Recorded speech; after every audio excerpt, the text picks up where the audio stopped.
you? Going well, how are you? Not too bad. So just first question, what were your initial thoughts on the game? Oh, I think just again credit to Bendigo, so they've just had about that margin. I think in the 3 games that we've played has been pretty consistent, and just a bit of a talent and experience level on a young and inexperienced team, so it's a great learning experience every time we play them. And I thought we fought really hard in the game today.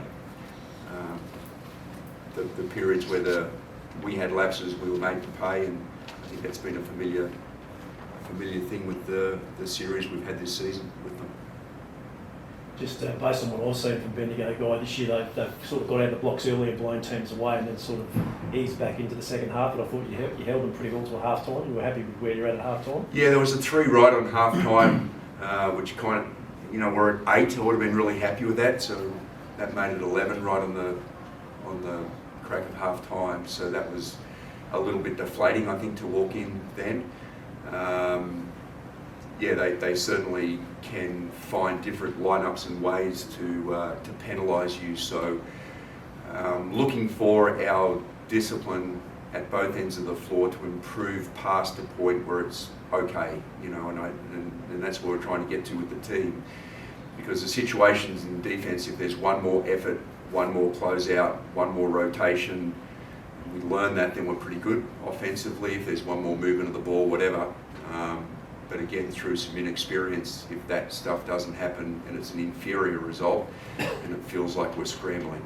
From our vantage point, we were down that far end in that first half. To me, I felt like Kayla was playing up pretty high for a lot of that time. Is that usual for her, or would she get in closer to the bucket to be more of a threat, I guess, on the scoreboard?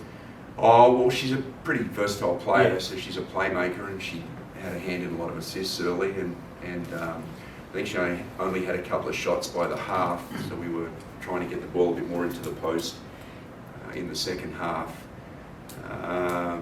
But yeah, look, we're pretty comfortable with her playing in a low post or a high post. What was the message after the game? Yeah, well, look, to be honest, I mean, I won't say we came into the game with a defeatist attitude, but we had known it was going to be a really tough game, particularly away, and our season's going to be in the next space of games, to be honest. So we just wanted to get a lot of confidence and positivity out of our execution today to go into the next series of games. And so, yeah, I think that the message to the team was that it was a pass mark, but just. And obviously you got a quick turnaround, you got Geelong next Friday night? Yeah, I mean, well, that one's okay, 5 days, so that one's actually pretty slow, because it's after that they're 2 and 3 days apart. So in Melbourne we get a couple of chances to train and again attend to errors that were created today. But after that, well, I think we play about 5 games and really have a training.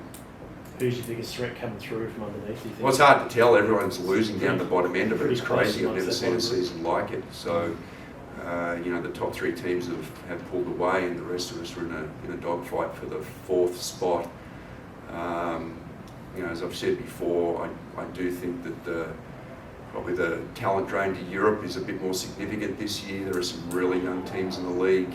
We've lost a ton of experience in our group, and so we're learning to play the game well. So I think sometimes we're really good with that, and other times we look like we're really inexperienced. So the point being is that, or the mantra is that we've got to run our own race. I can't really worry too much about what those other teams are up to. Thank you. Thanks, guys. Safe travels, guys.